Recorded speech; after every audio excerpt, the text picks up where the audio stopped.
일화 가족 여러분 안녕하십니까. 특집 이가역 라이브 이가역입니다. 윤석열 운명의 날. 지금 이 시각 서울중앙지방법원 대법정에선 내란 재판 1심 결심 공판이 아침부터 진행 중입니다. 딱 30년 전 전두환 씨가 내란 수괴 혐의로 사형을 구형받았던 그 법정입니다. 오늘 결심 공판 진행이 예상보다 상당히 늦어지고 있는데 이르면 오늘 밤 내란 우두머리 피고인 윤석열에 대한 구형이 나올 걸로 보입니다. 윤 전 대통령이 최후 진술에서 어떤 입장을 밝힐지도 주목됩니다. 잠시 후 특집으로 생생하게 전해드리겠습니다. 김경 서울시 의원이 강선우 민주당 의원에게 1억 원을 줬다가 돌려받았다고 인정하는 자술서를 경찰에 제출했습니다. 이를 알고도 묵인했다는 의혹을 받는 김병기 의원에 대한 민주당 지도부 입장에도 변화가 있을지 주목됩니다. 그럼 오늘 함께할 여당, 야당 해설위원 소개해드리고 백다 앵커의 브리핑으로 첫 번째 이슈 보겠습니다.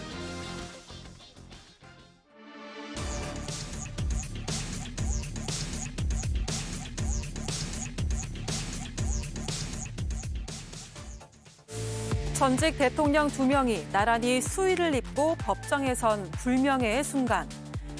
대한민국 국민이라면 모를 리 없는 이 사진. 이곳은 서울중앙지법 417호 대법정입니다. 박근혜 국회의원을 징역 24년 및 벌금 180억 원에 처한다.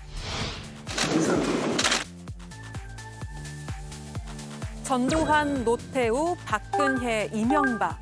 4명의 전직 대통령이 피고인석에 선 417호 대법정에서 오늘 윤석열 전 대통령은 불행한 역사를 또 한 번 반복했습니다. 30년 전 이 법정에서 사형을 구형받은 전두환 피고인과 똑같은 혐의로 법정에 선 겁니다. 대학생 때 그때 현 대통령 아니고 그때 최고의 실권자였지. 곧 대통령 한 2달 후에 대통령이 됐지. 수개로 기소된 전두환 무기징역 이렇게 선고를 했는데 내란 우두머리 혐의 피고인에게 무기징역을 내린 대학생 윤석열은 지금 이 시각 같은 혐의로 결심 공판을 받고 있습니다. 예, 보통 오전 10시쯤 또는 10시 10분쯤 공판이 시작되는데 오늘은 사람도 많고 할 일도 많아서 재판장이 일찍 시작했습니다. 오전 9시 20분에 시작했는데도 상당히 할 게 많아서 또 피고인 측에서 요구하는 것들이 많아서 구형이 발표되기까지 좀 예상보다 늦어지고 있는 그런 상황입니다. 지금 보고 계시는 영상은 조금 전 법정에서 법원이 제공한 오늘 오전 내란 재판 결심 417호 대법정 내부 모습입니다. 조금 전에 법원 측에서 방송사로 배포를 했기 때문에 아마 시청자 여러분께서 TV에서는 가장 빨리 볼 수 있는 것으로 저희도 보입니다. 이승훈 변호사님, 자정을 넘어서 구형량이 나올까요? 어떻게 예상하세요? 자정이 넘어서 구형량이 나올 가능성이 매우 높은데 예. 문제는 제가 봤을 때 구형을 못할 수도 있겠다 이런 생각이 들어요. 예. 김용현 전 장관이 지금 서증조사만 해도 몇 시간째 하고 있거든요. 저희가 일반적으로 재판할 때 서증조사는 간단히 끝나요. 이 다툼이 없는 증거에 대한 조사이기 때문에 변호사가 별다른 의견이 없습니다 하면 그냥 바로 금방 끝나는 거거든요. 예. 몇 분밖에 안 걸리는 건데 기록도 두꺼운데 그 증거에 대해서 모두 다 이의를 하고 이런 문제 제기를 하고 거기에 대해서 자신의 의견을 발언하는 것 같아요. 그래서 이렇게 오래 가는데 김용현 전 장관만 이렇게 오래 하겠습니까? 윤석열 전 대통령도 오래 하겠죠. 예. 그렇다고 본다면 12시 전까지 서증조사 자체도 끝나지 않을 가능성이 매우 높아서 직위원 판사는 오늘 끝내겠다라고는 했습니다만 못 끝낼 가능성이 굉장히 높아졌다라고 보입니다. 예, 법정 취재 기자들에 따르면 윤석열 전 대통령 측도 증거 조사에만 한 6시간 정도를 사용할 것으로 보인다. 이렇게 예상은 했는데 최후 변론을 이때 같이 소화할 수도 있다. 이런 관측도 나오고 있긴 합니다. 송영훈 변호사님, 역시 동의하십니까? 자정 넘어서 구형량이 나올까요? 자정 넘어서까지 계속 진행이 될 가능성이 저는 있다고 봅니다. 예. 그리고 이런 경우를 예상을 해서 우리 형사소송법 주석서는 어떻게 이야기를 하고 있냐면 공판기일이 언제 끝나는지는 공판기일의 동일성에 영향이 없다. 이렇게 이야기를 하고 있습니다. 그러니까 오늘 오전 9시 20분에 시작한 이 공판기일은 예. 밤 12시가 넘어서 다음 날로 계속된다고 하더라도 그것이 위법하진 않습니다. 예. 물론 우리가 국회에서 가끔 볼 수 있는 것처럼 이른바 차수 변경이라고 해서 다음 날을 새로운 차수의 공판기일로 하는 것이 가능합니다만 그렇게 하지 않더라도 지금 자정을 넘어서 공판기를 진행하는 것은 위법하진 않아요. 예. 다만 이렇게 절차가 진행이 됐을 때 이제 피고인이나 변호인이나 심지어 재판부까지도 상당히 물리적인 어려움을 겪을 것 같긴 합니다. 그러면은 별도의 공판기를 한 번 더 지정을 해서 오늘 다 하지 못한 피고인들의 최후 진술은 나머지를 다음 기일에 들을 것인가라는 것도 고려해 볼 수는 있는데 예. 만약에 그렇게 하는 경우가 발생하더라도 전체적인 재판 절차가 지연되지는 않을 것 같아요. 왜냐하면 이러한 대형 사건들은 변론을 종결하고 나서 재판부가 그때부터 판결문을 쓰기 시작하면 적시에 처리하기가 대단히 어렵습니다. 그래서 통상적으로 이런 사건들은 재판부가 공판기를 한 번 진행할 때마다 별도로 그때그때 정리 메모를 해둡니다. 예. 그리고 또 그때그때 정리가 가능한 사항들은 각 논점별로 판결문 초고를 미리 써두기도 합니다. 그렇기 때문에 최후 진술과 같은 절차가 오늘 다 끝나느냐 아니면 며칠 뒤에 혹시 한 번의 공판기를 더 열어서 마치게 되느냐는 예. 사실 전체적인 선고 일정에는 영향을 미치지 않을 것으로 보고 다만 이제 변호인과 피고인이 더 피곤하냐 덜 피곤하냐의 문제만 남았다고 보여집니다. 예, 지금 화면 좌측으로 저희가 오늘 재판 예상 일정 그래픽으로 보여드리고 있습니다. 지금 이 중에서 가장 첫 번째 피고인 서증조사, 쉽게 말해서 증거조사인데요. 피고인이 오늘 8명이기 때문에 이걸 지금 첫 단계를 아직까지 하고 있다 이렇게 보시면 되겠습니다. 이승훈 변호사님, 그러면 날짜를 아예 뭐 예를 들어 자정쯤 돼서 너무나 다들 피곤해서 재판장이 다시 결심 날짜를 추가로 잡겠습니다 할 수도 있고 아니면 그냥 조금 새벽까지 더 해봅시다라고 해서 그냥 밀어붙일 수도 있고 뭐 그런 겁니까? 그러니까 이제 판사가 예. 대량으로 검사와 피고인의 변호인, 피고인 등이 동의하면 예. 새벽으로도 넘어갈 수 있어요. 근데 문제는 새벽 한 2시 정도에 끝날 것 같다라고 하는 생각이 들었을 때 판사가 더 해보자고 권하실 거잖아요.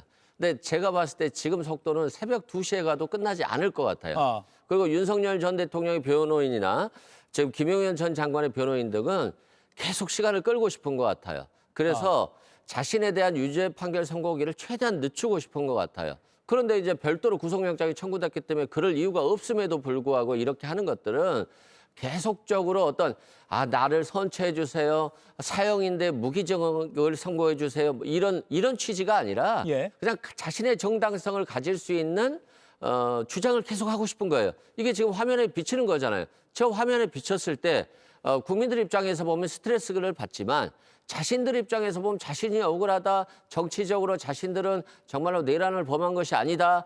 2시간짜리 내란이 어딨냐 하면서 자신의 정당성을 계속 주장하면서 정치적인 선동을 더 하고 싶은 겁니다. 역사의 주인공이 아직도 더 되고 싶은 건데 그 역사의 주인공이라는 것이 좋은 취지로 돼야 되는 것인데 내란범으로 역사의 주인공 되는 것이 좋은 거 아니잖아요. 그럼에도 불구하고 전혀 반성하지 않고 있고 아직도 정치적으로 주장한 것으로 보여져서 예. 정말로 저 사람들은 내란이 아니라고 보는 건지 아니면 내란인 줄 알면서 자신의 정치적인 선동만 하고 있는 건지 솔직히 저도 궁금합니다. 그 두 가지 중에 하나인데. 예. 지금 영상은 저희 방송 직전에 법원 측에서 배포한 오늘 오전 결심 공판 법정 모습입니다. 김진욱 의원님, 그럼 이걸 좀 정치적으로 또는 의도를 뭐 추정을 해본다면요. 제가 아까 방송 들어오기 전에 기사를 좀 검색해 보니까 이거 필리버스터 하는 거다라는 식의 해석을 한 그런 언론 보도도 있더라고요. 그렇습니다. 시간을 일부러 끈다고 생각하십니까? 좀 전에 이승훈 변호사께서도 말씀 주셨습니다만 지금 변호인들이 하는 모습은 어떤 본인들의 죄를 가볍게 만들거나 혹은 무죄를 주장하는 것을 넘어서서 정치적인 필리버스터와 준하는 그런 정도를 지금 하고 있다 이렇게 보여지는데 네. 일단은 뭐 지금 오늘 8명 윤석열 피고인을 비롯해서 8명의 피고인들에 대한 결심을 하는 거 아닙니까? 이제 저분들이 당시 12.3 비상계엄 내란 사태에 내란 수괴, 우두머리 혐의가 있고 또 중요 임무 종사죄에 해당되는 모든 사람들이 오늘 같이 이제 다 들어와 있어요. 그렇다면 예. 물론 본인들이 주장하고 싶은 무죄 취지 또는 뭐 증거가 맞는데 이 지금 재판이 충실하게 이루어지지 못했다라는 부분을 강조하고 싶을지는 모르겠습니다만 이미 많은 이 공판 기일을 통해서 사실상의 어떤 진실이라든지 이런 부분들은 대략적으로 다 파악이 끝나 있는 상황이다. 그럼에도 불구하고 오늘 마지막 순간까지 마치 국회에서 필리버스터, 자기 주장을 강화시키는 걸 계속해서 반복하기 위한 필리버스터를 하듯이 지금 이 결심 공판을 진행하고 있는 모습들, 과연 국민들께서 뭐라고 평가하실지, 그리고 지금 재판대 위에 있는 지기현 부장판사는 과연 이 상황을 어떻게 판단하고 있을지 저는 좀 자칫 궁금해집니다. 예, 김유영 의원 의견까지 좀 들어볼게요. 지금 예상보다 늦어지고 있습니다. 신문사들이 긴장할 것 같아요. 사실 뭐 자정쯤까지는 결론이 나와야 이걸 인쇄를 들어가거든요. 근데 자칫 내일 아침 신문에 구형량이 보도가 안 될 수도 있어요. 그러니까 윤 전 대통령도 그런 사실을 분명히 인지하고 있을 겁니다. 예. 그러니까 윤 전 대통령과 그 피고인 8명도 이런 사실을 인지하고 있으면 이러한 점을 10분 이용할 겁니다. 국민적 관심도가 높다는 것은 아마 이번 1심 구형이 가장 높을 수도 저는 있다고 보거든요. 그런 상황이라면 윤 전 대통령은 자신의 진술을 최대한 이번 활용함으로써 본인의 주장을 많은 사람들에게 알리겠다라고 저는 봅니다. 특히 윤 전 대통령이 재판에 임하는 태도가 정치투쟁으로 가고 있기 때문에 오히려 사법투쟁보다는 정치투쟁의 일환으로서 이번 재판을 끝까지 저는 이용할 거라고 생각이 듭니다. 이러한 점에 있어서만큼은 그러면 재판 중계를 과연 2심에서도 계속 해야 되는가, 그런 부분에서도 한번 심사숙고할 필요가 저는 있다고 봅니다. 국민들께서 물론 지대한 관심을 가지는 부분이 있었기 때문에 예. 1심에서는 재판 중계를 했었지만 2심에서도 같은 내용의 지지면밀이 계속 이어질 경우에 국민적 피로도도 높아지고 오히려 더 정쟁 요소도 더 많아지는 만큼 그런 부분까지도 한 번 더 후차에 있어서는 고려를 해야 되는 게 아닌가, 그런 생각도 듭니다. 그러니까 마이크를 씌워준 것에 대한 부작용도 고려해야 된다. 뭐 이런 취지군요. 알겠습니다. 오늘 재판 초반부터요. 특검과 피고인 측이 충돌하는 장면들도 있었습니다. 저희가 이걸 어떻게 보여드릴까 고민했는데 마침 방송 직전에 이 영상도 법원에서 배포가 됐습니다. 저희가 빠르게 편집했습니다. 바로 보여드립니다. 일정이 좀 빡빡하기 때문에 재판장님께서 지정을 하셔서 자료가 준비된 피고인부터 얼른 진행이 되었으면 좋겠습니다. 다들 9시 20분부터 모인 자리인데 진행을 소송 지휘를 해주십시오. 그러니까요. 그럼 뭐 자료 없이 하겠습니다. 정말 어쩔 수 없습니다. 뭐 원래 구두변을 하게 되어 있는데요. 공판 중심주의에서. 아니 어쩔 수 없는 게 아니라 저희는 자료를 충분히 제공을 했고 시나리오까지 어제 제출을 했는데 이렇게 그 자료도 없이 발표를 하시겠다고 하는 게 자료 주시는 거는 뭐 은혜적으로 줬으니까 감사한데 우리가 지금 준비 안 됐는데 못 기다린다고 하니 그냥 해야지 뭐 어떡합니까? 구두변은 아닙니까? 아니 다른 구두변을 준비를 하겠다고 피고인부터 하자는 거 아닙니까? 쌍방 말씀하셔갖고 뭐 제가 먼저라고 말씀드렸잖아요. 순서가. 쌍방 그러면 준비를 해오셨어야죠. 그거 해왔어요. 성검사님 보면서 합시다. 구두변을 합시다 그러면. 아니, 무슨 준비를 해오셨다는 거예요? 내용 초소권 검사님. 걸 우리가 검사장한테 줄 의무가 있습니까? 예 그리고 이하상 변호사님 아유 맞아 재판도 끝나가는 마당에 뭐 이렇게 또 그러니까요. 그때만 기다리면 될 것 같고 저렇게. 이하상 변호사님 저희 하루 안 동안 이거 가지고 한 겁니다. 오셨으면. 하루 동안 이렇게 하는 게 불가항력적인데요. 그러니까 근데 프로랑 아마추어 차이는 프로니까 하는 건데요. 프로는 근데 징징대지 않습니다. 그러니까 그런 징징대는 게 말씀 아니라 검사들이 증명했습니까? 검사들이 증명했습니까? 저희들이 뭘 증명했습니까? 이하상 변호사님 아니 지금 그 말씀이 징징대는 거죠. 그러니까 준비를 안 해오셨으면 정중하게 이게 저 준비가 안 돼 있는데 제가 양해를 좀 말씀 구한다고 드렸습니다. 말씀을 하시거나 그렇게 말씀하셔야지 지금처럼 알만 없으니까 제가 여러 번 말씀드렸는데 지금 검사들이 나서서 계속 지금 저 핍박하지 않습니까? 그 말씀드린 거예요. 아니, 핍박을 구두변을 하면서. 하겠다고. 아니 검사들이 저런 식으로 하니까 조사받는 사람들 얼마나 핍박을 받겠습니까? 지금 감정을 건드리려고 저러시는 것 같은데 재판부를 향해서 좀 말씀할 수 있도록 소송 지휘해 주십시오. 먼저 변호인에게 말한 건 검사 쪽입니다. 먼저 증인 거는 것이 검사들 아닙니까? 예, 시청자 여러분들이 모두 서울 서초동 417호 대법정에 가실 수가 없으니까 저희가 가장 빨리 보여드리려고 노력을 했습니다. 그 특검 측이 뭘 제대로 안 줬다. 그리고 뭐 저희는 이거 하루 동안 한 거다. 뭐 이렇게 좀 뭔가 다퉜어요. 그러니까 지기현 부장판사가 프로랑 아마추어 차이는 프로는 징징대지 않는 거다라고 했고요. 우리가 징징댄다는 겁니까? 라고 김영현 전 장관 측 변호사, 이하상 변호사가 말하니까 그 말씀이 징징대는 거다라고도 했습니다. 이승우 변호사님, 그간에 좀 미온적이다라는 지적을 받아온 지기현 부장판사가 최근에 좀 쓴소리를 하는 그런 모습이 보입니다. 지기현 부장판사 입장에서 보면 엄청난 스트레스를 받았겠죠. 윤석열 전 대통령을 취소시켜주면서 국민들이 엄청난 비난을 받았잖아요. 그리고 또 본인의 뭐 룸살롱 접대 의혹까지도 나오면서 거기에 대한 좀 스트레스를 받았을 건데 그럼에도 불구하고 재판 과정에 있어서 상당히 유효하게 진행한다. 그래서 판사가 왜 저러냐 이런 비판을 많이 받았는데 굉장히 지금 몇 개월째 흐르고 있는 거잖아요. 그리고 판결이 마무리될 시기가 되면 판사들도 굉장히 스트레스를 받아요. 그리고 이 판결문을 이제 머릿속으로 그려가거든요. 국헌 문락 목적은 어떻게 해야 될지. 그리고 국회에서 국회의원들을 끄집어내라고 하는 것들은 어떻게 평가를 해야 될지.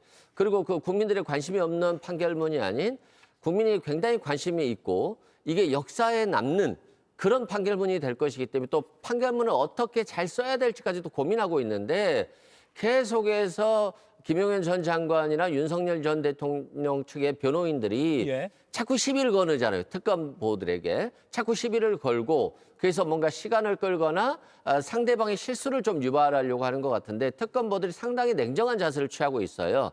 그런 상황에서 지기현 판사가 아마추어하고 프로가 달라야지. 시간이 정해졌으면 그 시간 안에 짧더라도 준비해 오는 것이다. 왜 징징대냐? 이런 취지로 얘기한 거예요. 예. 그런데 이하상 변호사는 거기에 또 맞대응해서 저희가 징징댔습니까? 라고까지 하는 거잖아요. 결국에는 아직도 이하상 변호사나 김용현 측 변호인 등은 재판부를 존중하지 않는 거예요. 예. 그리고 이걸 자신의 의뢰인이 형을 낮게 받거나 또 법정형을 좋게 받으려고 하는 게 목적이 아니라 그냥 자신의 정치적인 의견을 얘기하면서 최대한 자신을 알리거나 김용현 전 장관이나 윤석열 전 대통령을 그냥 그구들에게 홍보하는 장소로 활용하고 있는 거다. 그래서 지기현 판사가 속으로는 굉장히 화가 많이 났을 거다. 재판장에서도요. 판사들이 굉장히 잘해주는 판사가 있어요. 근데 예. 생각보다 형이 셀 수가 있거든요. 그래서 지기현 판사가 생각보다 형이 세게 선고될 가능성이 매우 높다라고 생각됩니다. 예. 김민영 의원님. 이게 결국에는 방금도 이하상 변호사였어요. 뭐 감치 예전에 그런 많은 논란까지 있었던.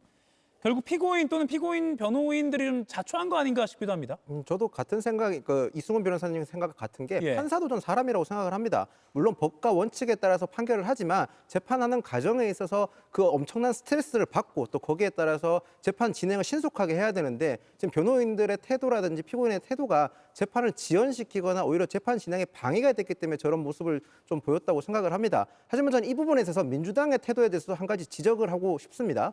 민주당이 재판부에 대한 태도를 볼 때 어떻게 보면 지기현 판사에 대해서는 과거 행적을 별개로 하고 재판 진행하는 과정에서 유하다고 해서 굉장한 많은 비판을 했었습니다. 그런데 재판에 있어서만큼은 저는 재판은 공정하게 진행하는 것도 굉장히 중요하다고 생각합니다. 그 공정함에 있어서만큼은 피고인의 방어권도 충분히 보장을 해줘야 되는 건데 지금 민주당에 대한 태도를 봤을 때 지기현 판사가 마치 유죄가 아니라 뭔가 형량을 좀 적게 주거나 아니면 윤석열 전 대통령 측의 많은 얘기를 들어줘서 비판하는 목소리가 굉장히 높았었습니다. 오히려 또 다른 재판부 이진관 판사 같은 경우는 엄하게 재판을 했기 때문에 이진관 판사에 대해서는 찬사를 보내거나 오히려 칭찬하는 모습을 보였는데 저는 이런 모습은 결코 바람직하지 않은 태도라고 생각을 합니다. 예. 그런데 지기현 부장판사가 좀 특별한 행동을 했잖아요. 아무도 구속 취소로 나오지 못했고 구속 기간을 가지고 구속 취소해 준 적이 없거든요.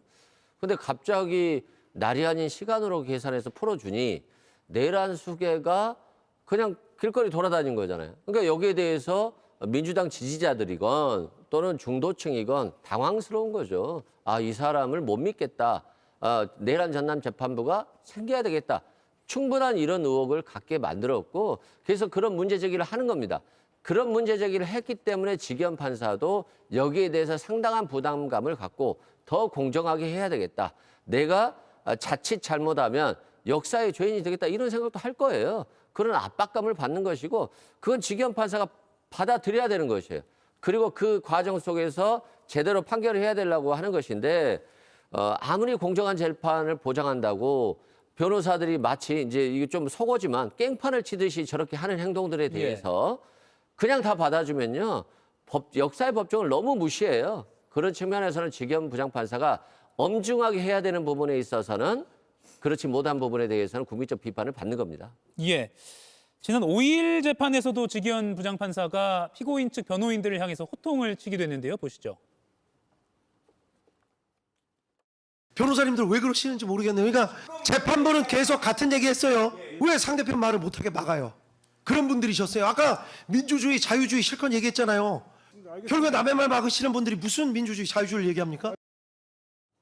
송영훈 변호사님. 그러니까 그간에 지금 1년 정도 진행된 이 재판에서 이 재판이 중계가 되다 보니까 모든 국민들이 이런 행동을 했네, 저런 행동을 했네 이렇게 분석을 하는 이례적인 상황인데 아무튼 인상 비평이지만 막판에 지금 뭔가 좀 달라진 모습 때문에 결심 공판에서 또는 나중에 선고 기일 때 뭔가 지기현 부장판사가 어떤 모습을 보일까? 이런 뭐 연결된 추정을 하거든요. 어떻게 보세요? 특별히 저는 지기현 부장판사의 태도가 달라졌다고 보지 않고 예. 사실은 직업법률가들은 다 이해하고 납득할 수 있는 범위 내에 있는데 네. 다만 그 중계되는 영상에 대해서 일부에서는 정파적인 시각을 가미해서 해석하고 있다 저는 그렇게 봅니다. 그러니까 재판부의 진행 스타일마다 좀 다르긴 합니다만은 지기현 부장판사와 같은 재판장을 흔히 볼 수 있어요. 그러니까 절차 진행은 최대한 부드럽게 해서 그 진행 과정에서의 마찰과 불복의 소지를 최소화하는 대신에 결론으로 이야기하는 거죠. 그런 법관들을 우리가 흔히 볼 수 있고 그래서 형사 사건을 많이 하는 변호인들은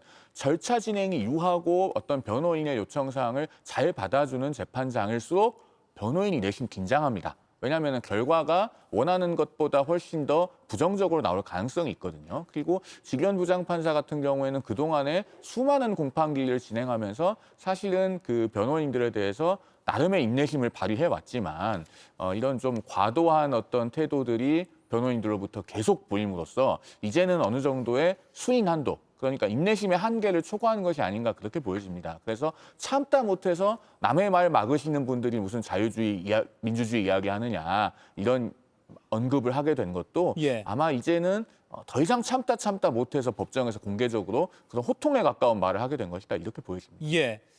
자, 그러면 시청자분들께서도 또 언론도 중요하게 지금 보고 있는 것, 구형량이 어떻게 될 것인가를 좀 이 패널 분들과 예측을 해볼게요. 어제 내란 특검팀은 오후 3시부터 한 6시간 정도 마라톤 회의를 했다고 합니다. 무기징역 의견이 있었고 사형 의견이 있었다로 알려져 있습니다.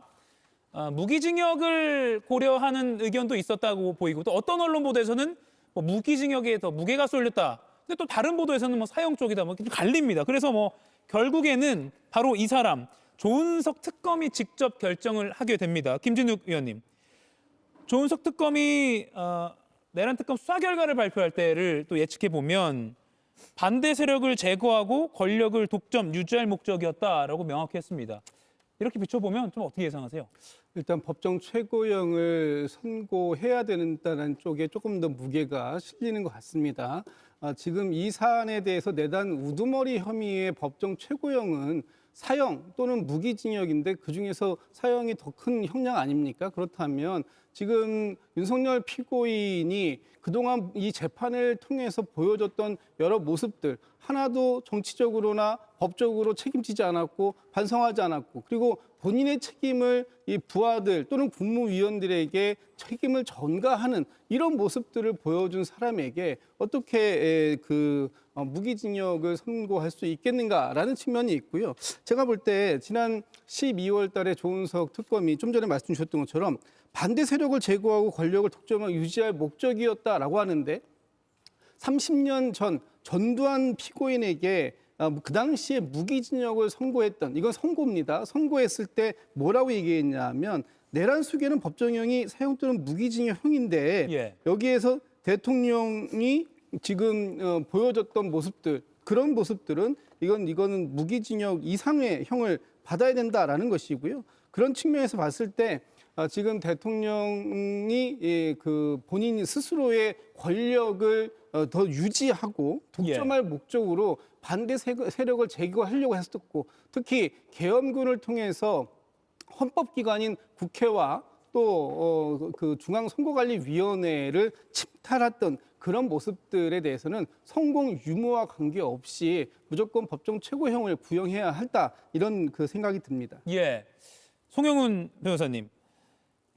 유혈 사태 없었으니까 사형까지도 좀 과하지 않나라는 의견도 있긴 있더라고요. 어떻게 보십니까? 일단 지난주 우리 방송에서도 제가 말씀을 드렸습니다마는 대한민국 대법원은 2016년을 끝으로 사형 확정 판결을 선고한 사례가 없습니다. 예. 그리고 대법원이 일관되게 어떻게 판시하고 있냐면 사형 선고는 예외적으로 정당화되어야 하는 사정이 있다라고 여러 사건에서 이야기하고 있습니다. 즉 생명권을 박탈하는 것이 예외적으로 정당화되는 사정이 합리적인 의심의 여지가 없이 증명이 돼야 한다. 그리고 생명을 박탈해서 피고인을 사회에서 영원히 격리시키는 것만이 유일한 선택임을 누구나 납득할 수 있을 정도가 돼야 한다. 예. 이렇게 이야기하거든요. 그래서 이 사건 같은 경우에 법원이 현실적으로 사형을 선고할 가능성이 없어 보입니다. 그렇기 때문에 사형을 굳이 구형하는 것이 일단 법적인 실익이 있는지 모르겠어요. 예. 물론 의견 제시로서의 의미가 있을 수는 있겠으나 법원의 선고에는 영향을 미칠 가능성이 거의 없고 특히나 사형을 구형을 했는데 법원이 사형이 아닌 다른 형을 선고했다고 했을 때 예. 그러면 특검이 거기에 대해서 항소할 것이냐의 문제가 뒤따릅니다.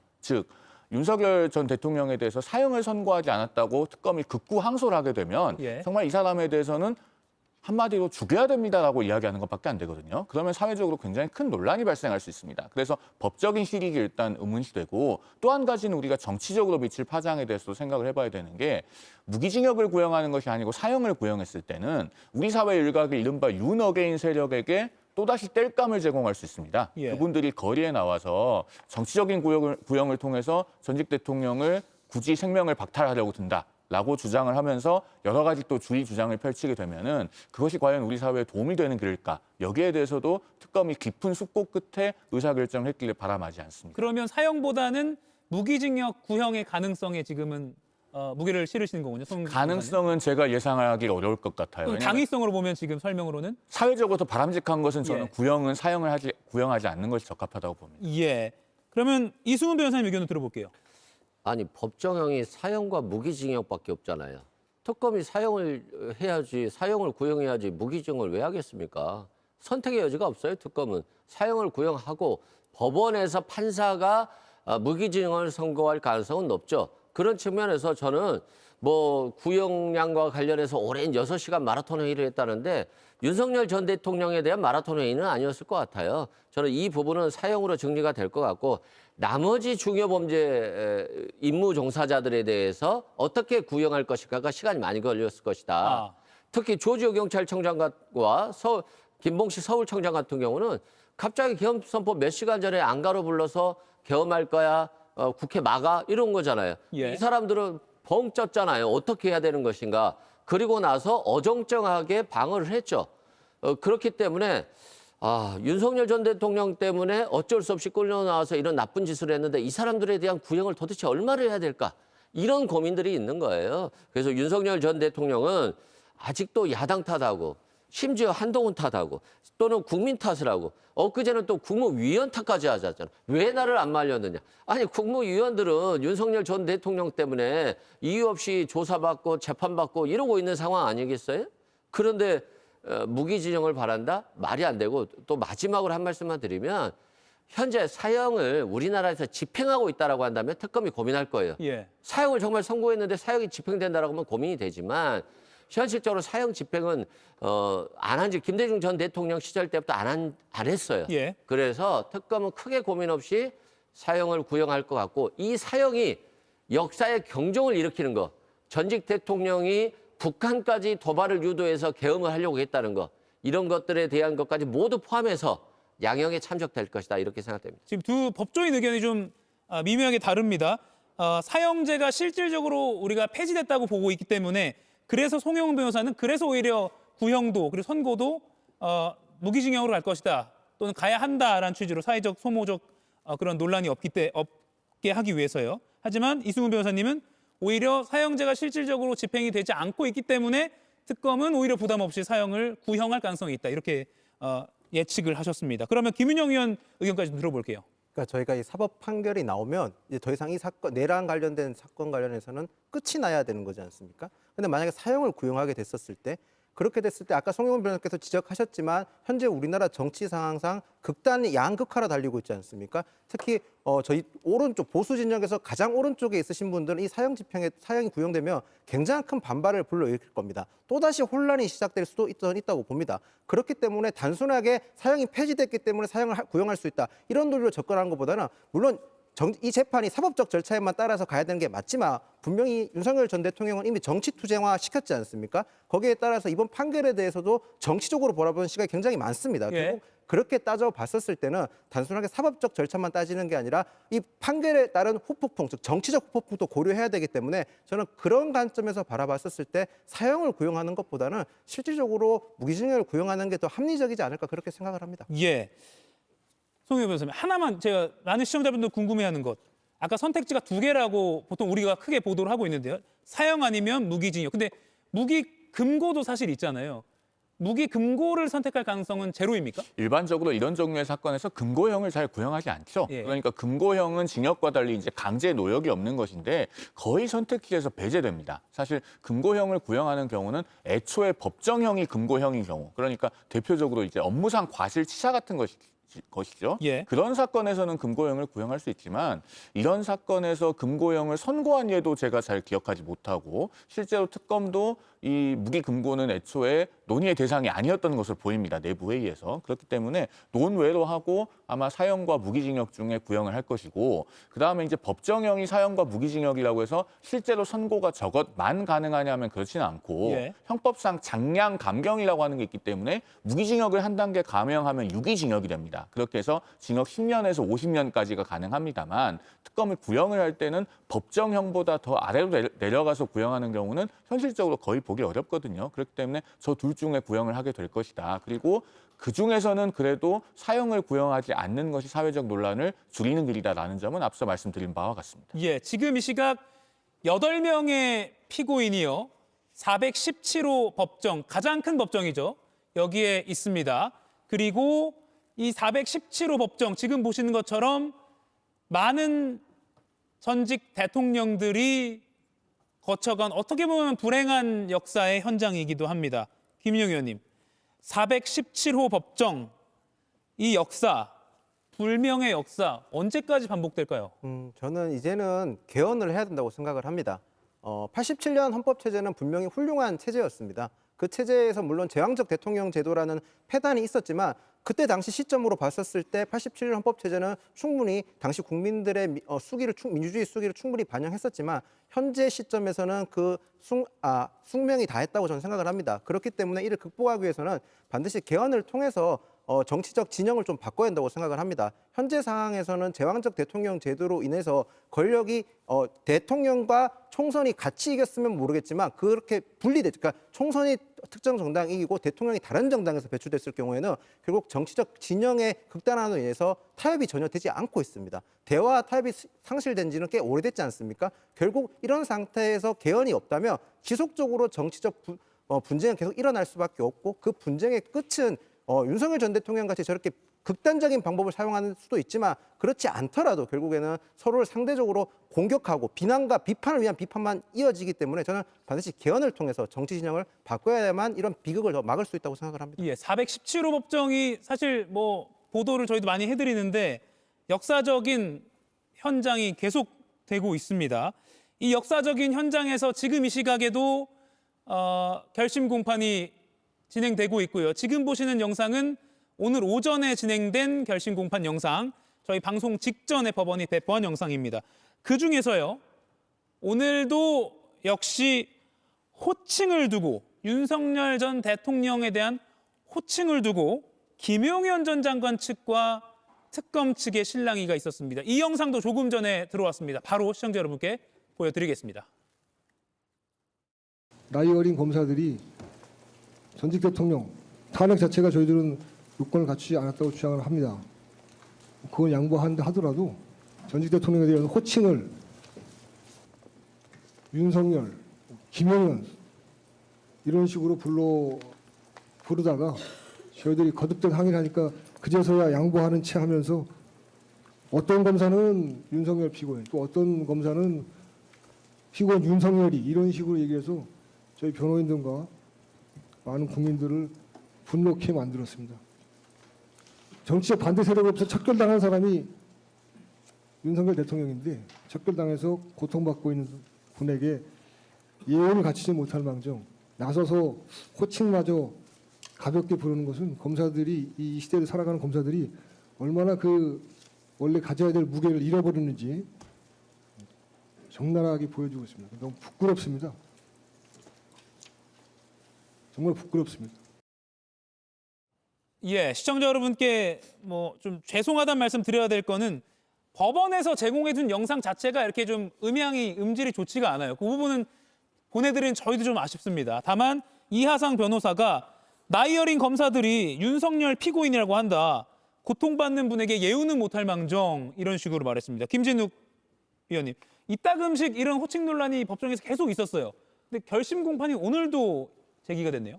저 이하성 변호사의 저런 변론이 듣고 있는 국민들을 얼마나 불쾌하게 만들고 있는가라는 부분을 좀 여러 차례 지적을 드림에도 불구하고 여전히 깨닫지 못하고 있습니다. 고통받는 분에 대한 예우라고요?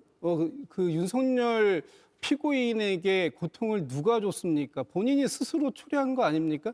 국민들이 지금 어떤 고통을 받았습니까? 지난 12.3 비상계엄 이후에 윤석열 피고인이 저 법정에서 최후의 결심을 기다리는 저 순간까지 많은 국민들께서 심적으로 또는 물리적으로 고통 많이 받았습니다. 그 고통에 대해서 윤석열 피고인 반성 한 번이라도 했습니까? 사과라도 한 번 했습니까? 어떤 것들에 대해서 지금 그 예우를 갖춰달라고 요구하는지 너무나 뻔뻔하다 이런 말씀을 좀 드려야 될 것 같고요. 법정 내에서 피고인을 부르는 호칭, 저는 법조인은 아닙니다만 법정 안에 있는 호칭에 대해 그 피고인에 대해서 윤석열 피고인이라고 부르는 것이 잘못된 것입니까? 그것이 나이 어린 검사들이기 때문에 불편하다? 지금 윤석열 피고인 같은 경우에는 오랜 기간 동안 검사로 활동했던 분 아닙니까? 그런 검사였던 분이 저 피고인 신분의 자리에 앉아 있다면 그보다 더 부끄러운 일이 어디 있습니까? 그런 부끄러움을 모르고 거기에다가 예우를 갖춰달라고 요구한다? 이것은 말도 안 되는 얘기고요. 저는 오히려 저런 주장이 너무나 일반 국민들의 눈높이와 맞지 않는 주장이라는 점을 다시 한번 말씀드리면서 더 말씀하시는 분 때문에 제가 무지 불쾌합니다, 지금. 예, 방송을 그래도 몇 개월 꽤 오래 했는데 이렇게 화를 참으시는 모습은 처음 보는 것 같습니다. 송영훈 의원님. 그러니까 한마디로 말씀드리면 저런 변호인의 변론은 비유하자면 일종의 슈퍼챗용 변론입니다. 그래서 우리 언론이 저런 변론에 대해서 굳이 조명을 하고 이렇게 마이크를 쥐어주는 것이 타당한가라는 생각까지도 들어요. 역설적으로 지금 재판의 중계라고 하는 것이 저 법정을 정치투쟁의 장으로 활용하는 사람들에게 메가폰을 쥐어준 꼴입니다. 그리고 오히려 저렇게 영상으로 나가고 많은 분들이 볼 수 있는 기회가 없다면 저 정도로까지 오버하겠는가라는 생각도 들어요. 왜냐하면 저런 방식과 형태의 변론은 자신의 의뢰인인 피고인에게 아무런 득이 되지 않습니다. 불필요한 감정 싸움을 하면서 검사를 자극하고 나아가서 재판부에게도 눈살 찌푸리게 하는 것이죠. 그러면은 저렇게 했을 때 법정 안에서 얻을 것이 없다면 결국 얻고자 하는 이익은 어디에 있겠습니까? 법정 밖에 있겠죠. 그래서 이것을 단적으로 슈퍼챗용 변론이다라고 말씀을 드리는 겁니다. 예. 그러니까 또 제가 궁금한 게 방금 이하성 변호사는 김영현 전 장관의 변호인이잖아요. 근데 윤석열 피고인이라고 하지 말아라는 거는 좀 글쎄요. 자기 편이라서 그럴까요? 근데 슈퍼챗용 발언이다라는 그런 분석, 좀 뭐랄까 참신하다라는 생각도 듭니다. 그리고 이 음성을 들려드려야 오늘 구형 그리고 앞으로의 이 사안을 바라보실 때 시청자 여러분께 도움이 될 것 같습니다. 그제 내란 공판에서요. 국회에 출동했던 12.3 당일요. 계엄군 간의 통화 육성이 공개됐습니다. 당시 상황이 아주 생생하게 담겼습니다. 오늘 결심 공판에도 이 같은 상황은 주요한 증거로 작용할 것 같습니다. 들어보시죠. 국회 의사당 본관으로 가서 지금 얘들이 문고라 잠그고 의결하려고 하고 있대. 문짝 부셔라도 다 끄집어내. 예, 알겠습니다. 지금 8명 한 2개 지역대는 들어왔고 1개 지역대는 시민들이 너무 많이 때려서 못 들어왔습니다. 문짝 부셔서 끄집어내. 예, 알겠습니다. 야, 가자, 일로 와! 5명 정도 꾸리는데 경찰인 거 티나지 않게 사보기로 해라. 형사조끼 이런 거 입히지 말고. 뭘 체포하는 거예요? 누구 체포하겠냐 국회 가면. 예, 문짝 부셔서 끄집어내라고 아주 명확하게 들리고요. 또 그 다음에 있었던 경찰관 두 사람의 통화에서는 뭘 체포하는 거예요?라고 물으니까 누구 체포하겠냐? 국회 가면이라고 했습니다. 국회에 가면 누굴 체포할까요? 시청자 여러분들도 그 답은 거의 일치할 것 같습니다. 김인영 의원님, 누구 체포할까요? 아무래도 현장에 있었던 국회의원들을 체포하려고 했던 거 아니겠습니까? 저는 저 녹취를 보면서 드는 생각이 녹취에 등장하는 등장인물들이 일선 지휘관들 중에서 가장 고위급 장교들이거나 또는 고위급 경찰관이었습니다. 이 말인즉슨 위에서 구체적인 진술 또는 지시가 왔었다고 보는 게 합리적일 것 같습니다.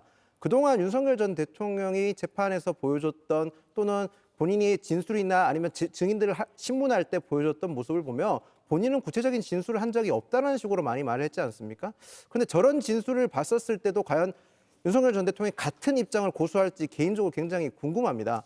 어찌 보면 군은 상명하복 하는 조직이고 저희가 모두 다 군 생활을 해봤을 때 보면 아시다시피 일선 지휘관들은 저렇게 구체적인 진술을 개인적으로 독단적으로 판단해서 내리지는 않습니다. 위에선가 분명히 구체적인 지시가 있었기 때문에 했다고 보는 게 저희가 모든 경험을 통해서도 알 수 있는 내용일 것 같습니다. 오늘 저 윤석열 전 대통령의 최후 진술이 어떤 내용이 나올지는 모르겠지만 분명한 것은 저는 군에 대한 저 일선 장병들, 저 계엄에 투입됐던 일선 장병들에 대한 사과가 분명히 있었으면 저는 개인적으로 바라겠습니다. 예, 이승훈 변호사님, 지금 이러한 통화 내용 또는 무전 내용, 물론 두 번째 애들은 경찰 관계자들 내용은 지난 5월에도 한번 법정에서 공개가 된 적은 있습니다만 앞서 들은 그 여단장과 대대장관의 무전 내용은 상당히 국민들, 시청자분들께서도 문짝 부숴서 끄집어내라는 말을 명령을 했다.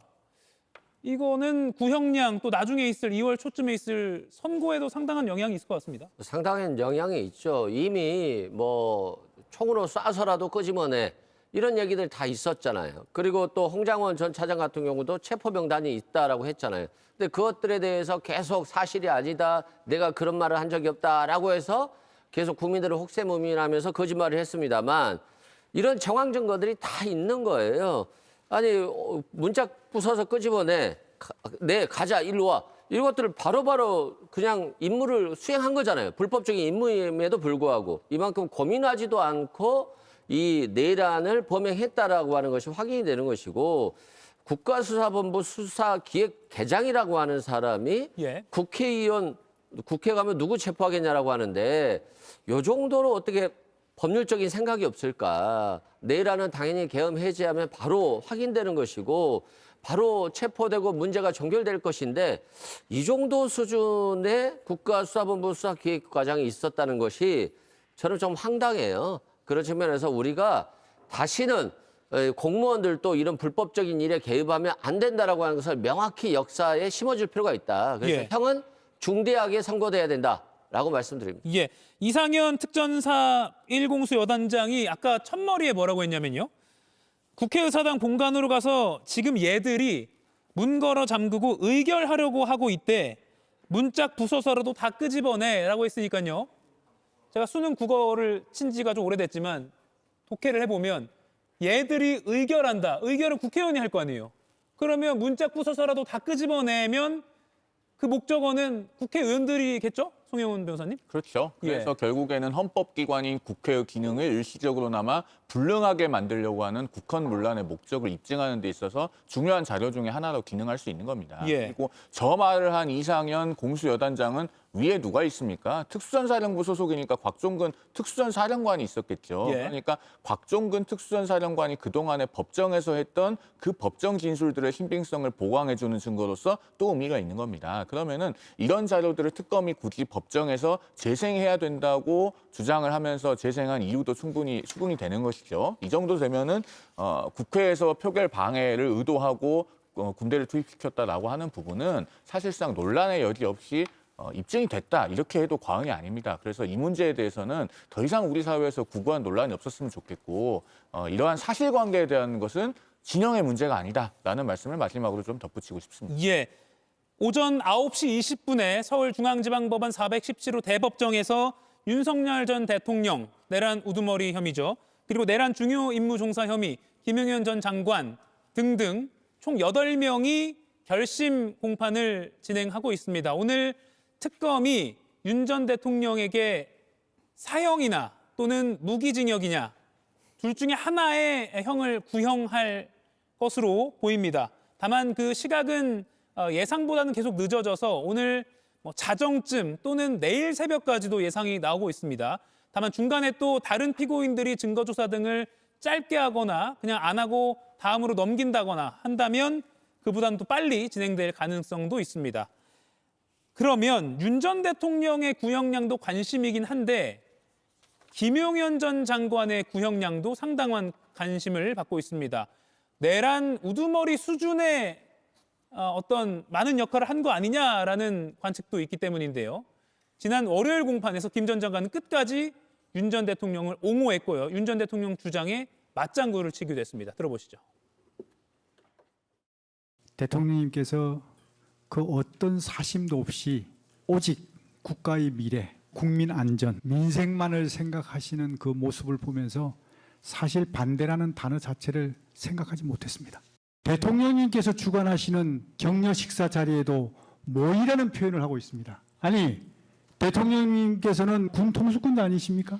최소한의 정무 감각이라도 갖추고 있는 사람들이었으면 외교 관계가 어쩌니 뭐 민생이 어쩌니 얘기할 게 아니라 아니 대통령님 계엄 선포해 봐야 이거 하루 이틀이면 계엄 해제할 텐데 그러면 대통령님만 우세 떠는 게 되고 좀 창피스러울 수 있고 오히려 야당한테 막 역공당할 수 있지 않겠습니까? 그런 얘기하는 사람 하나도 없단 말이에요. 나하고 그런 얘기를 했잖아요. 문제에서. 그런 얘기를 안 꺼내는 거 보고 좀 답답해하지 않았어요? 네, 아무도 그런 얘기가 없었습니다. 경제 어떻고 민생이 어떻고 내가 그 말상대하고 대꾸해 주느냐고 나머지 이 6명에 대한 연락하는 게 시간이 조금 지체된 건 맞잖아요. 네, 그렇습니다. 그 사람들한테는 어떻게 보면 내가 좀 발목이 잡혔다고나 할까?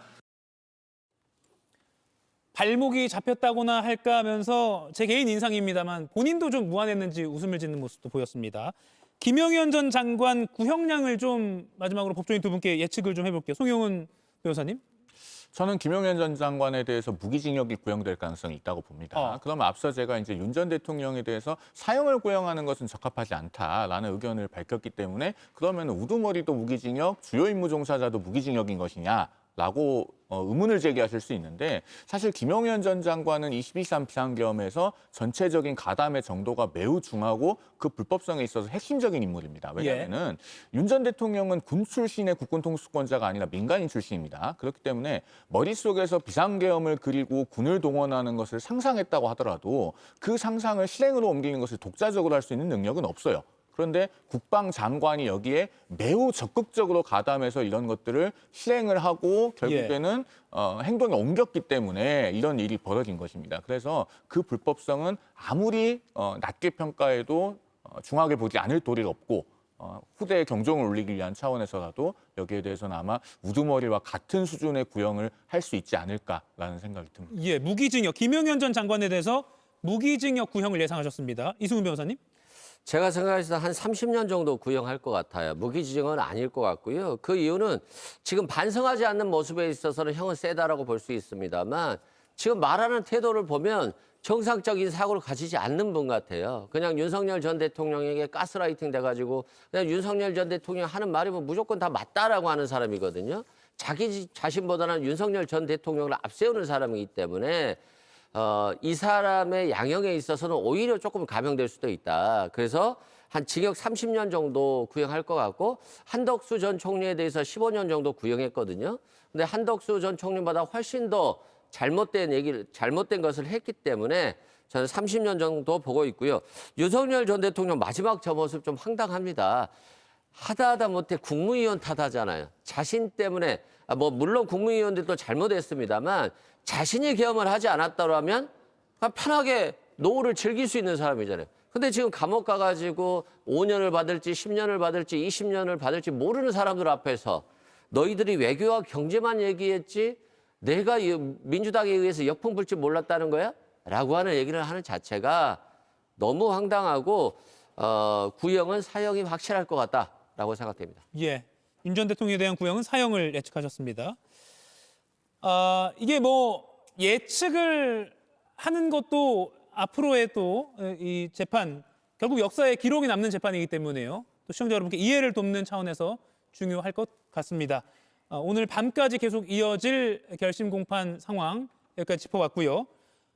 또 국회 상황을 좀 알아봐야 하기 때문에 마수 토론에서 계속 이어가도록 하겠습니다. 네 분간은 여기서 인사드리겠습니다. 고맙습니다.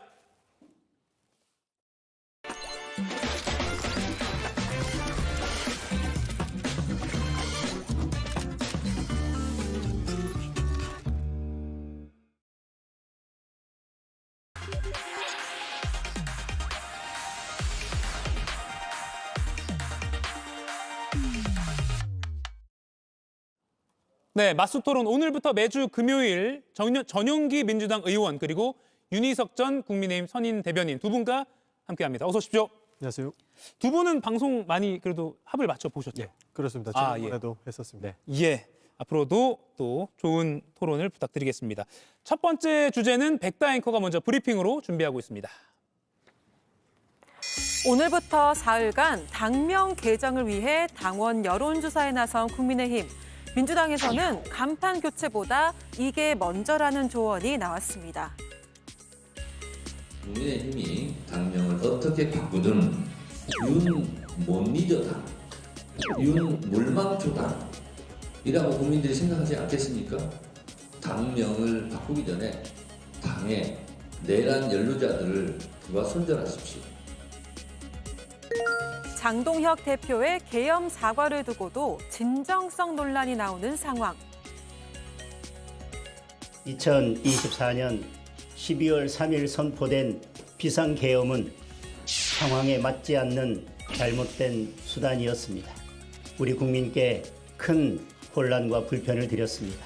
그 책임을 무겁게 통감하고 깊이 사과드립니다. 사과 하루 만에 윤 체포 저지, 윤 탄핵 반대에 앞장섰던 인사들을 당 요직에 배치했기 때문인데요. 장 대표, 도로 친윤당이라는 비판을 피하기는 어려운 모습입니다.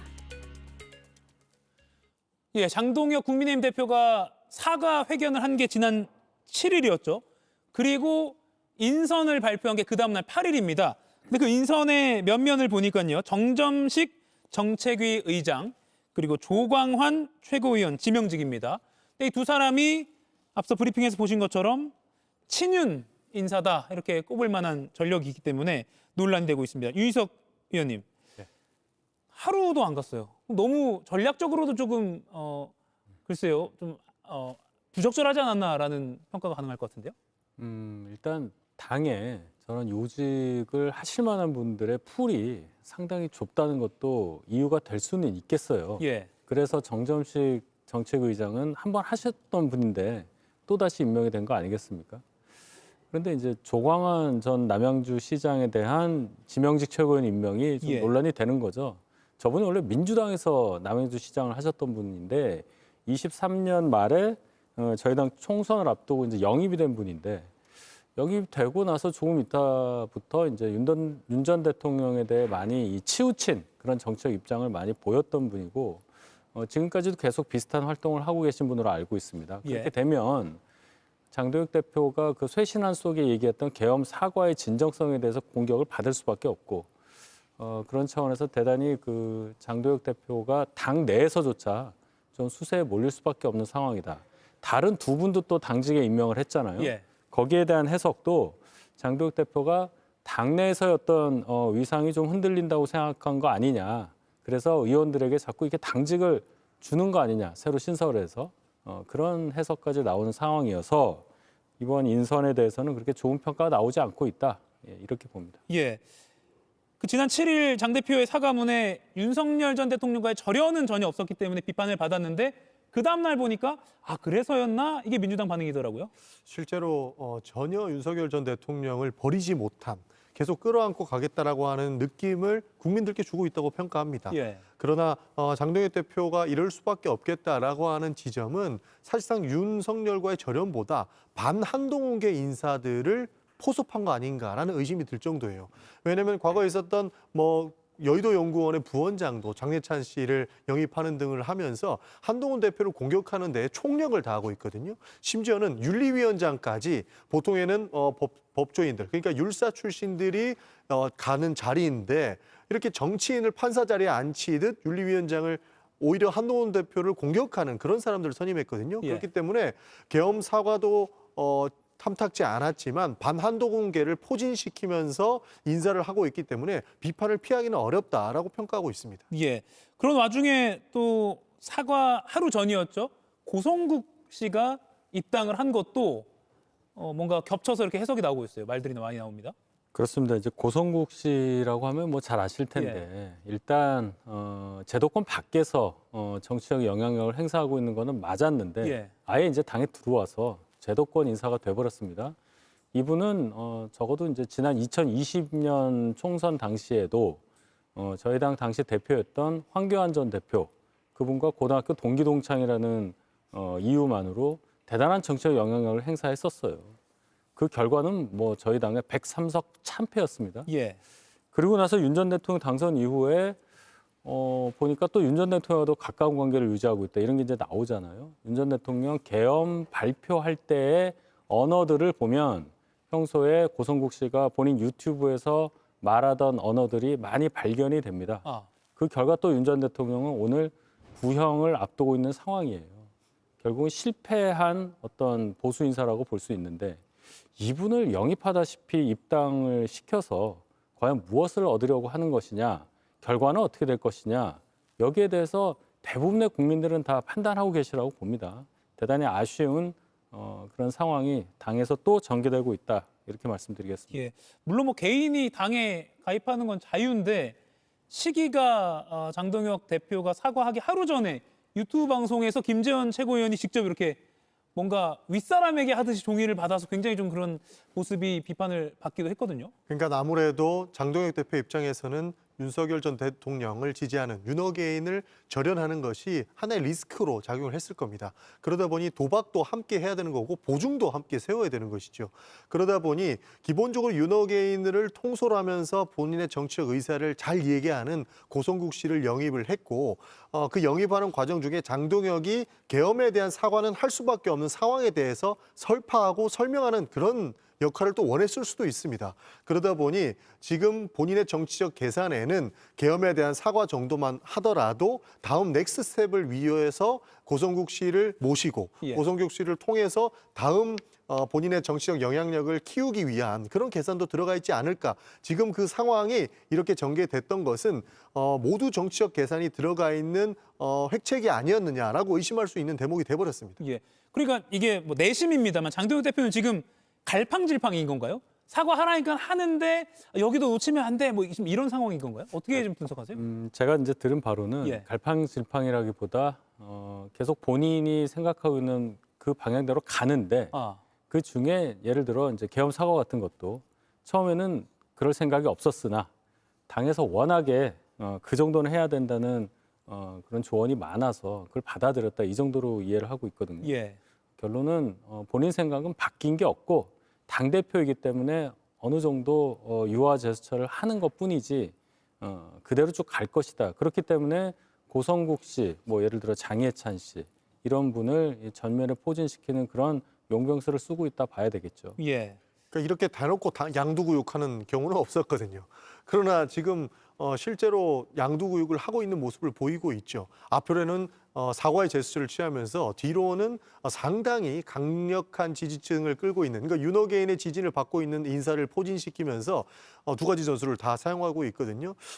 이기는 변화라는 슬로건을 걸고 나온 장동혁 대표가 리더십을 잃기 딱 좋은 저는 상황이라고 보고 있습니다. 예. 심지어 저는 이제 이기기 좋은 변화라고 하는 슬로건도 굉장히 좀 안타까운 것이 뭐냐면 쇄신과 변화를 먼저 해놓고 이기는 전략을 짜야 되는 거 아닙니까?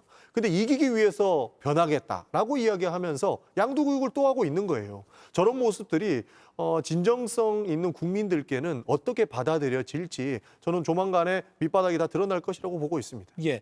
그리고 또 하나 도로 침륜이 됐다라고 분석하는 것 중에 요인 중에 하나가 아까 잠깐 언급했지만 윤리위원회입니다. 윤민우 신임 국민의힘 윤리위원장이 윤리적 책임은 정치적, 법적 책임을 포함한다.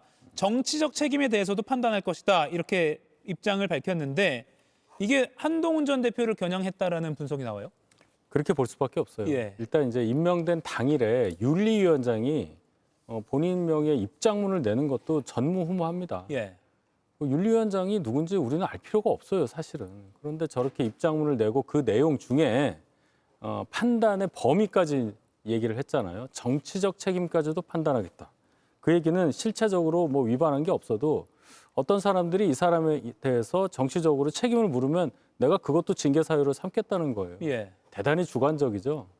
그 징계를 계속 하겠다고 얘기를 한 거니까 아마도 이것은 한동훈 전 대표에 대해서 징계를 반드시 하겠다는 강한 의지의 표현이라고 받아들일 수밖에 없겠습니다. 오늘 첫 회의를 했다고 하는데 뭐 어떤 내용이 나왔는지 혹시 뭐 들으신 게 있어요? 글쎄요, 오늘은 그 윤리위원들이 위원장 포함해서 4분밖에 안 되긴 하지만 예. 처음에 뭘 어떻게 할지에 대해서 점검하는 자리였을 거고요. 그래도 이게 재판까지는 아니더라도 절차가 있습니다. 징계를 하냐 마냐의 얘기니까요. 그래서 징계 대상자라고 할 수 있는 사람을 또 부르는 과정도 있고 뭔가 발언 기회도 줘야 하는 거고 또 그 이후에 또 생각할 시간이 있고 해서 실제 징계가 될지 말지 여부를 알 수 있는 시간은 앞으로 한 3주 후, 4주 후 정도 될 것이라고 예상을 합니다. 예. 저는 참으로 황당한 것이요. 지금 저렇게 유민호 위원장께서 정치적인 재판도 하겠다, 정치적인 판단도 하겠다라고 예. 하는 것들은 정치 재판을 하겠다라는 것이거든요. 사실 윤리위원회는 행위에 대한 처벌을 하기 위한 사실상 판사의 역할을 하는 겁니다. 그렇기 때문에 정치인을 판사로 앉히는 격이다. 왜 그 율사 출신이 아닌 사람을 이렇게 판사 자리인 윤리위원장에 앉히려고 하느냐에 대한 연장선으로 지금 그런 비판들을 많이 받아왔었거든요. 그런데 지금 윤리위원장께서는 대놓고 정치 재판을 하겠다는 거거든요. 앞으로는 사실 뭐 멸공 이야기하면서 공산주의를 굉장히 비판하는데 정치 재판이 어디서 일어납니까? 공산주의에서나 가능한 일이에요. 그러나 그것을 전면에 내놓고 이렇게 이야기하는 것 자체가 굉장히 우스운 일이고 민주국가에서는 상상도 할 수 없는 일을 지금 국민의힘 내부에서 저지르고 있다. 이런 비판을 표하기 힘들 거다. 저는 그렇게 보고 있습니다. 예. 한동훈 전 대표는 지금 장동혁 체제 지도부가 윤리위원선에 관여했냐 안 했냐, 뭐 영향을 미쳤냐 안 미쳤냐 이에 대한 평가를 하면서 장동혁 제가 당대표 할 때 스태프였다 이렇게 말을 했는데 이게 또 대받아치는 최고위원도 있었고 그렇습니다. 그러니까 이제 스텝이란 단어가 예. 어떻게 받아들여지는가 거기에 대한 어떤 이제 주관적인 해석 때문에 어떤 분들은 그것이 어떤 대상을 좀 낮춰 부르는 게 아니냐 예. 뭐 그렇게 생각하는데 그것은 뭐 듣는 분들의 자유에 맡겨야 되겠죠. 어쨌든 한동훈 전 대표의 장동혁 대표에 대한 얘기는 본인이 대표일 때 가장 가까운 위치에서 본인과 같은 방향의 일을 하고 있었던 사람이다. 그것을 다시 한번 상기하는 차원의 발언이었다. 그 이상도 이하도 아니라고 생각합니다. 예. 김민수 최고위원은 오만방자한 소리다. 나 왕년의 말이야. 뭐 이런 표현 같다라고 비판을 하기도 했습니다. 이건 따로 안 여쭐게요. 네. 알겠습니다. 그리고요. 국민의힘이 오늘부터 11일까지 사흘간 당원들 대상으로요. 당명 바꾸는 것 의견을 묻고 있다고 합니다. ALS 조사를 실시하고 있다고 하는데 당원이시니까 네. 전화 받으셨어요? 전화가 왔는데 예. 제가 그 방송 중이어서 받을 수가 없었어요. 그렇군요. 그래서 내용을 못 들은 게 참 아쉽습니다. 예. 내일 꼭 받으려고요. 지금 방송 중에 다시 오면 한번 받아주세요. 예, 네, 마이크에 알겠습니다. 대주십시오. 알겠습니다. 궁금합니다. 국민의힘이 상대적으로 당면 교체가 잦았어요. 민주당에서도 어제도 그렇고 공식적으로 좀 비판적인 성명도 나왔거든요. 그러니까 이기기 위한 변화를 국민들은 원하지 않습니다. 그러나 잠깐 택을 가리한다고 해서 국민들께서 그 진정성을 바라보지는 않을 거거든요. 그러나 과거에 있었던 그 정치적인 스탠스를 버리지 못하고 또다시 이름을 바꾸면서 국민들께 다가가려고 하는 모습들은 정말로 저는 강하게 비판받아야 된다고 생각을 합니다. 심지어 선거를 앞두고 있기 때문에 저거 선거 때만 반성하려고 하는 거 아니냐라고 하는 비판을 또 면하기가 힘들 거거든요. 예. 그리고 선거에 실제로 유리하느냐? 저는 그것도 아니라고 봅니다. 왜냐하면 정치공학적으로 굉장히 익숙한 이름들을 오히려 표결에 행사하는 데에는 더 유리하다라고 하는 이런 연구들도 많거든요. 그러나 선거 직전에 이름 바꿔가지고 익숙지도 않은 이름으로 선거를 치르겠다, 심지어 그것으로 이기겠다라고 하는 것들은 정치고학도 떠났고 국민에 대한 도의도 떠난 행동이기 때문에 저희는 바람직하지 않다라고 보는 것들입니다. 예, 정청래 민주당 대표는 지금 그래픽 나간 것처럼 윤 못리저당, 윤 물망초당이라고 국민들이 생각하지 않겠나라고 비판했습니다. 여당 대표로서는 너무 가벼운 언행이에요. 정청래 대표가 뭐 무슨 말씀 하시려는지는 알겠는데 뭐 저렇게까지 할 필요가 있겠어요. 저희 당의 당명 개정에 대해서 저도 비판적으로 봅니다. 예. 당명 개정이 우선시되는 변화라는 건 있을 수가 없기 때문입니다. 그런데 이거 하나만은 긍정적으로 봐요. 장도혁 지도부도 당이 변화하지 않으면 안 되겠다는 것을 느끼고 있다. 예. 이것은 확실한 겁니다. 그러면 그 방향을 어디로 잡고 어떻게 변화할 것이냐가 중요한데 당명 개정보다 더 확실하게 고쳐야 할 것을 지금 못 찾고 있는 느낌이 들어서 그 부분은 계속 안팎에서 당 지도부에 요구를 해야 한다고 저는 봅니다. 예, 박상혁 의원은 내란의 힘, 뭐 국민의 짐, 뭐 이런 좋은 제안들이 있다라고 좀 풍자적으로 좀 비평을 내놓기도 했습니다. 근데 이게 지방선거 나오기 전에 해야지 이게 뭐 선거 운동용 점퍼나 이런 거 맞추는 거잖아요. 과거에 후보도 못 정해가지고 이름 못 짓고 선거운동하다가 굉장한 비판에도 휩싸이지 않았습니까? 그런 차원에서 지금 당명을 정하고 그것을 국민들께 또 알리는 것도 굉장한 무리가 있을 텐데 상당히 과거 정치에 매몰되어 있는 상황이라고 비판하지 않을 수 없는 겁니다. 그래서 저도 구원을 드리고 싶은 거는 실제로 저런 비판들을 겸허하게 받아들여서 본인부터 바뀔 생각을 하셔야 되는 것이고 통합의 정신을 받아들이려면 한동훈 대표라도 안을 줄 알아야 되는데 그조차 배제하고 있고 양두구이고 하는 모습을 보면 국민들께 제대로 된 심판을 받지 않을 수 없다라는 말씀을 좀 드리고 싶습니다. 예, 뭐 전수조사를 해보진 않았지만 지금 당원들의 분위기는 바꿔보자 뭐 이런 분위기인가요? 어떻게 느껴지세요? 글쎄요, 이 전화를 받으신 분 얘기를 들어보면 예. 그 당명 개정에 찬성하냐 반대하냐를 먼저 묻는데요. 예. 반대한다고 그러면 그냥 전화 끊어진다고 해요. 그래요? 예. 그러니까 전화를 얼마를 걸었는데 받은 사람 중에 얼마가 응답하냐 이제 요걸 가지면 알겠는데 예. 지금까지는 지금 당명 개정을 왜 하지라는 의견을 제 주변에서는 적어도 많이 피력하는 것을 저는 느꼈습니다. 예, 11일까지니까 이것도 좀 지켜보겠습니다. 아마 공식적으로 결과를 발표할 수도 있으니까요. 한번 지켜보겠습니다. 하자 안 하자, 하자로 되면 또 뭘로 할지를 또 가지고 여러 의견이 나올 것 같습니다. 국민의힘 상황 이렇게 알아봤고요. 두 번째 마스토론으로 좀 넘어가겠습니다. 바로 키워드 보여주세요. 두 번째는 똥오줌 못 가려 이해운 폭언 또라고 잡아봤습니다. 여야가 이해운 기획예산처 장관 후보자 청문회를 오는 19일 하루만 여는 것으로 잠정 합의했습니다. 그런데 이 후보자 관련 의혹과 폭로들은 계속 나오고 있죠. 오늘 이 후보자가 바른정당 의원인 시절에 보좌진에게 한 폭언 녹취가 또 나왔습니다. 들어보시죠. 기가 막혔어. 핸드폰으로는 검색이 안 되는 게 얼마나 많은지 알아? 그것도 몰랐단 말이야? 너 언론 담당하는 애 맞니? 아니 거의 지금까지 몰랐단 말이야? 너 모바일 버전이라는 거는 요약본, 축약본이야. PC 버전에. 몰라 그걸? 너 그렇게 똥오줌을 못 가려? 뭘 모르겠어? 말 좀 해라! 예, 그러니까 뭐 언론 담당하는 보좌진에게 뭐 제대로 검색을 못하고 빠뜨린 게 있었는 것 같습니다. 그래서 모바일 버전과 PC 버전이 다르다. 왜 꼼꼼하게 챙기지 못했냐 이런 취지로 다그치는 모습인데 전용기 의원님 어떻게 들으셨어요? 부적절합니다. 예. 실제로 명확한 갑질의 전형이죠. 그렇기 때문에 이 문제를 청문회에서 해소하지 못한다면 낙마가 불가피하다고 봅니다. 그리고 혹자들이 이야기하는 것처럼 청문회까지 버틸 수 있겠느냐라는 것도 난제입니다.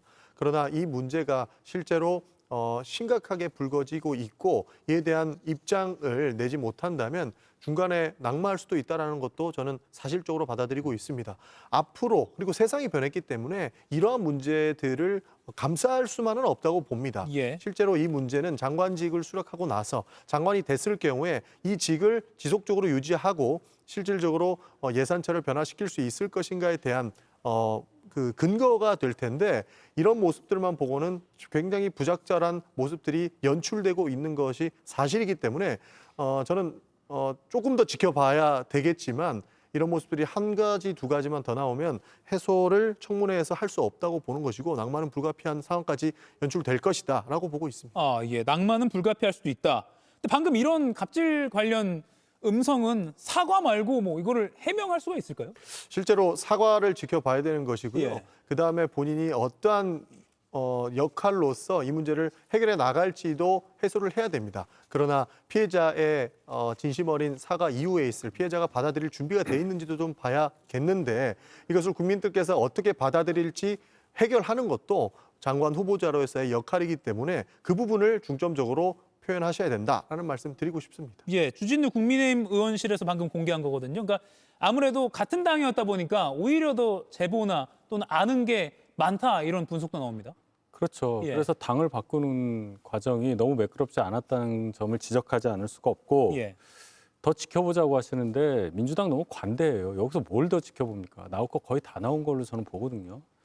민주당이 여당이 돼서 좀 느긋해서 그런지 김병규 의원 건도 그렇고 너무나 그 기준을 굉장히 느슨하게 잡아서 인물평을 하는 걸로 보여요. 지금 이 상황에서 이해운 지명자에 대해서 계속 끌고 간다고 하는 것이 결국 정권에 도움이 되겠느냐 저는 그렇게 보지 않습니다. 예. 제가 정권을 위해서 뭐 말을 하기가 어려운 입장이긴 하지만 국가 전체를 볼 때는 이런 분이 장관을 하는 게 저는 전혀 득이 안 된다고 보기 때문에 말씀을 드리는 것이고 이 정도 나왔을 때 만약 장관이 된다. 그러면 신생기획예산처에 계신 분들이 수장에 대한 인식을 갖고 있을 텐데 다 판단을 하고 계실 텐데 예. 일이 과연 제대로 될 것이냐. 그 수장을 믿고 엄중한 예산 관련 업무를 할 수 있겠느냐. 거기까지 생각을 하신다면 이재명 대통령 그리고 그 주변에 계신 분 전용기 의원 포함한 여당 의원들이 고언을 해야죠. 당장 지명처라는 게 맞다고 저는 생각합니다. 예. 뭐 충분히 공감하는 바가 있는데요. 저희가 청문회까지 기다리겠다라고 하는 것들은 무수히 많은 의혹들이 청문회에서 해소될 수 있을 것이라고 봤던 부분도 있기 때문에 그리고 그 또한 후보자의 역할이라고 봤기 때문에 기다려야 된다고 이야기를 했던 겁니다.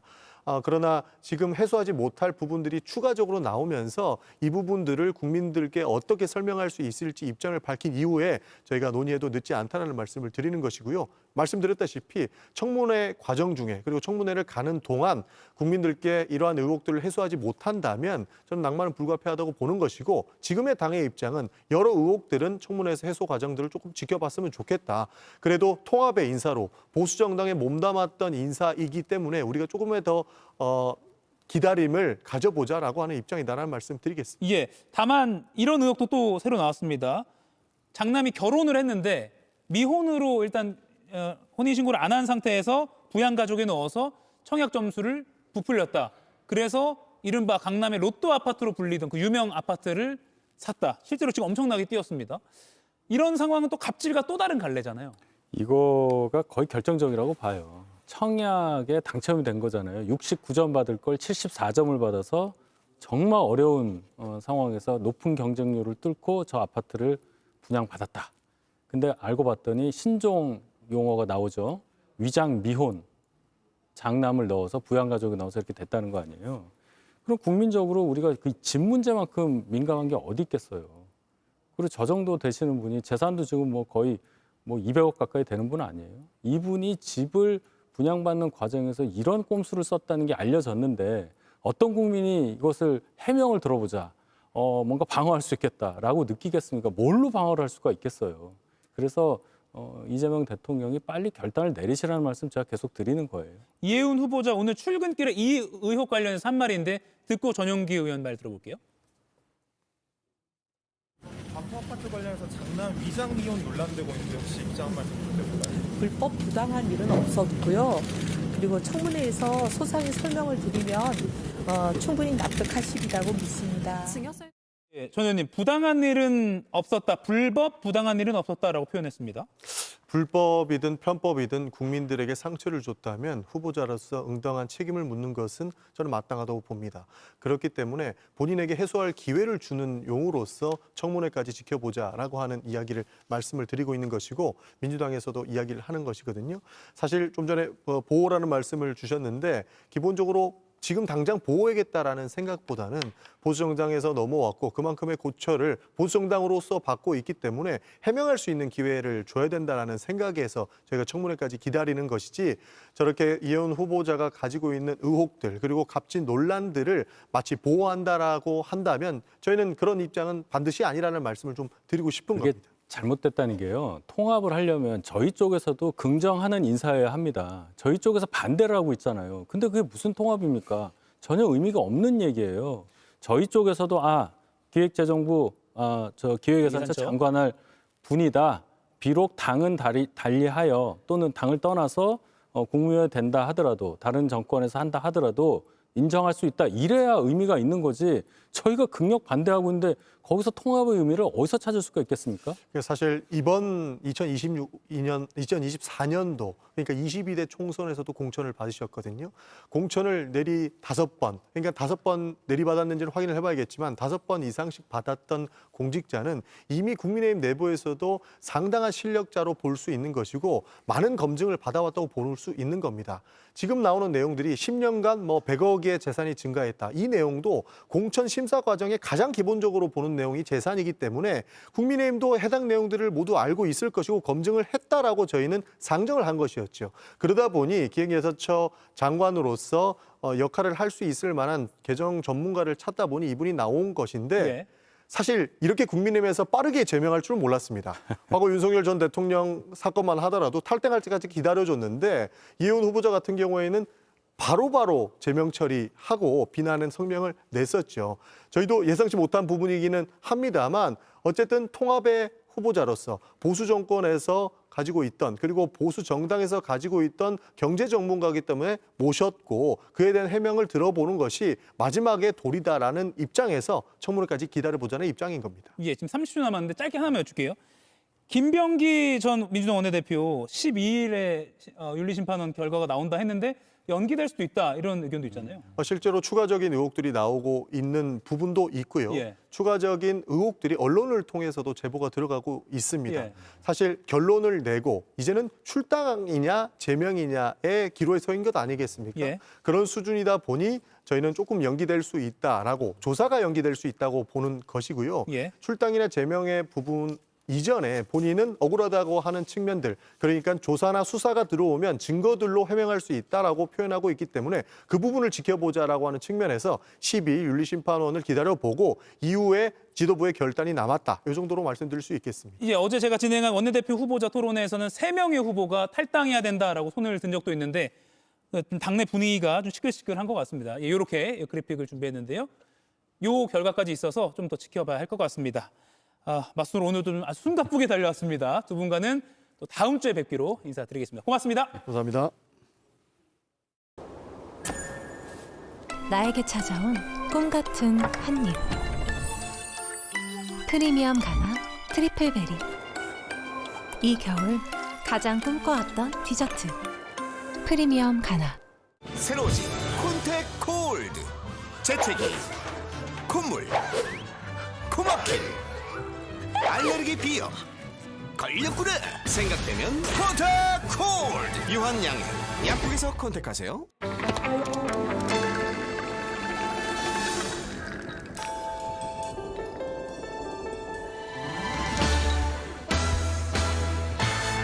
Nespresso. What else? 우리 애가 좀 작은가? 나 때문에 안 크면 어쩌지? 언제까지 기성당을 고민할 거야? 키 크니까 아이클타임. 맛있으니까 아이클타임. 이제 훈이랑 아이클타임해요. 아이클타임. 두드림. 30년 전인 1996년 8월 6일자 아침신문 1면입니다. 내란 수계 피고인 전두환에게 검찰은 사형을 구형했습니다. 군의 통수체제와 헌정질서를 뿌리째 와해시켰다. 역사를 오욕과 퇴보의 늪으로 떨어뜨린 반국가적, 반역사적 범죄자. 전두환에 대한 구형 이유입니다.